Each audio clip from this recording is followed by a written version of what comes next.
Welcome back to Squawk Alley. America's largest private employer, Walmart, making a big bet on VR. The company partnering with virtual reality startup STRIVR to train and promote its 1.5 million workers, placing them in scenarios such as handling an angry shopper or dealing with a disgruntled coworker. Joining us now to discuss is STRIVR founder and CEO Derek Belch.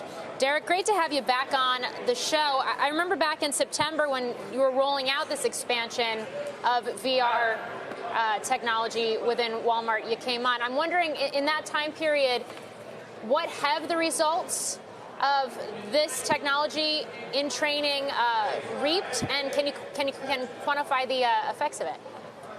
Yeah, great question. So we did start that rollout to all of the retail environments at the end of 2019, and so far so good. We've had almost 1 million associates go through different training modules. Doug McMillon actually, in their earnings report a month ago, did reference employee training as being one of the reasons that their earnings are what they are. So it's definitely something that we're seeing have a very positive effect as it relates to placing employees in these simulation-based learning environments that virtual reality affords. It's been really cool. I find it really fascinating that you can basically run these environments, run these simulations that are hinging on human interaction within virtual reality. It seems like it could have much bigger, broader impacts beyond Walmart. Are you speaking to other companies about this technology? Yeah, so we have about 30 customers in the Fortune 500 right now. So it's definitely, as far as crossing the chasm, we're still on our way up here in the early adopters phase, but we're seeing this catch on. I mean, there's definitely product market fit for immersive learning, as we call it. And Morgan, I think you hit the nail on the head. This is the real deal. This is very similar to pilots in a flight simulator, right? And historically, we've trained employees or we've assessed employees via PowerPoints, videos, lectures, and candidly, we don't know if people are half asleep or if they're actually engaged, right? So now with virtual reality, we're able to put people through simulation-based learning, simulation-based training, simulation-based assessment, and it's catching on. I think by this time next year, if you're not doing something, you're behind in the Fortune 500. We're seeing that this is the real deal. Derek, as we talk about other customers, it strikes me that this would be a very interesting technology for a company like Amazon, particularly when you think about how many warehouses, fulfillment centers they have. Have you talked to Amazon? And if not, are you worried about them developing their own kind of technology like this? Yeah, at this point, we've talked to everybody. There isn't a company in the Fortune 500 that we have not talked to in some way, shape, or form. We are not working with Amazon currently. We have talked to them on and off, and we'll see where that goes. To be honest, I'm not really worried about anyone doing this themselves.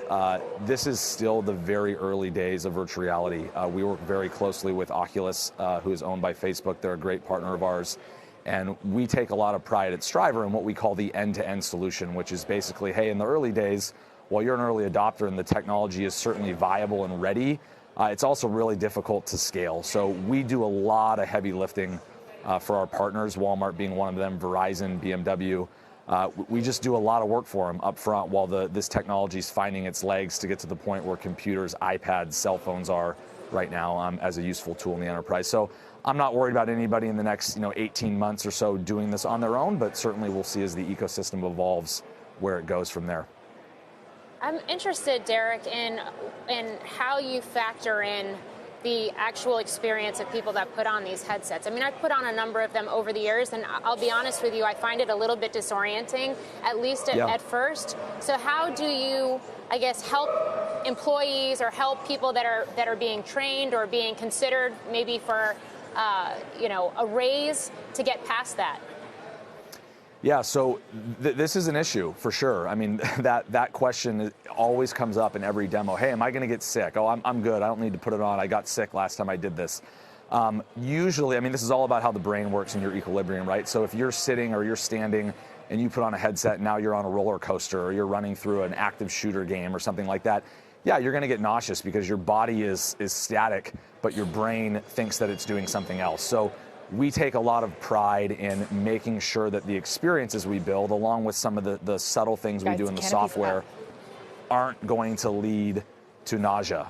As it relates to the viability of using this as a predictive tool, I mean, this is how the Walmart use case came about with using this for assessments. We're actually patent pending right now on what we call an engagement algorithm to see how engaged somebody is during a simulation. And we tell our partners all the things we're working on behind the scenes, and Walmart said, hey, we want to test that out. Let's see if this would be a good use case for us. Derek Belch, great to get an update from you. STRIVR founder and CEO. Thanks for joining us. Thanks for having me.